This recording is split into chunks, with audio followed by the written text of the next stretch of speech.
संत के पास वही रह सकता जो हाँ में हाँ करे, ना में ना करे। ये सूत्र है। हमारे पूज्य गुरुदेव पहाड़ी बाबा महाराज थे वृंदावन में, विलक्षण महापुरुष। उनके पास एक बंगाली साधु रहते थे, महाराज जी के शिष्य थे, गौरदास जी नाम था उनका, कलकत्ते के थे। हर बात में हाँ बोलते थे। बंगाली थे इसलिए हिंदी अपने ढंग की बोलते थे। महाराज सुमित्रा आया, सुमित्रा आई नहीं बोलते थे, सुमित्रा आया इसलिए। हाँ आया तो क्या हुआ? मैंने कहो, एक ब्रजवासिन माई थी बड़ी बूढ़ी, कहो माई क्या खबर है? अरे बाबा जमुना जी में बहुत पानी बढ़ गए हो।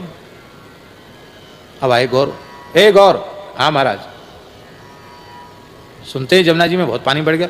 अरे महाराज इतनी पानी बढ़ गई है, बढ़ गया है, पीपा बह गया है, सब किसानों का खेत डूब गया है। राम राम राम राम राम, बड़ा नुकसान हो गया। ओ राम राम राम, बड़ा नुकसान हो गया। तब तक कोई दूसरा, कोई ना कोई आती रहता था उनके पास, कोई दूसरा साधु है।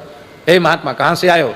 महाराज जी जमुना जी होके आ रहे हैं। अच्छा बहुत जमुना जी में अरे महाराज सूखी पड़ी जमुना जी, कहाँ पानी बढ़ा? अरे सुनते पीपों का पुल बह गया।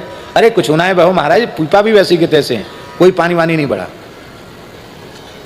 हे गौर, हाँ महाराज क्या कह रहा था कि पीपा बह गए? हाँ महाराज बिल्कुल पानी नहीं है, वो तो धूल उड़ रही है वहां। अरे मूर्ख झूठ बोलता है, अभी थोड़ी देर पहले कहता था सब बह गया, आप कहता है कि धूल उड़ रही है।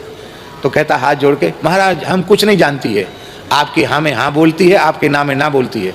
हट बक बक करता है, राम राम कर जा।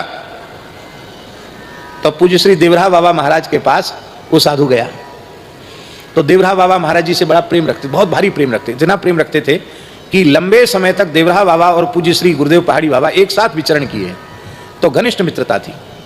वो कहते थे कि वो महान समर्थ योगी हैं, ये बात कहते थे देवरा बाबा। तो कोई कहे जाकर के हम पहाड़ी बाबा के यहाँ से आए, तो बाबा उसका विशेष आदर करते थे। कहाँ से आए महात्मा? बोले हम पहाड़ी बाबा के, उन्हीं का शिष्य। बोले हाँ। अरे भाई बहुत उच्च कोटि के महात्मा के पास रहता, कितने समय से रहता है? महाराज बहुत समय हो गया, 10-20 साल हो गया। अरे इतने लंबे समय से?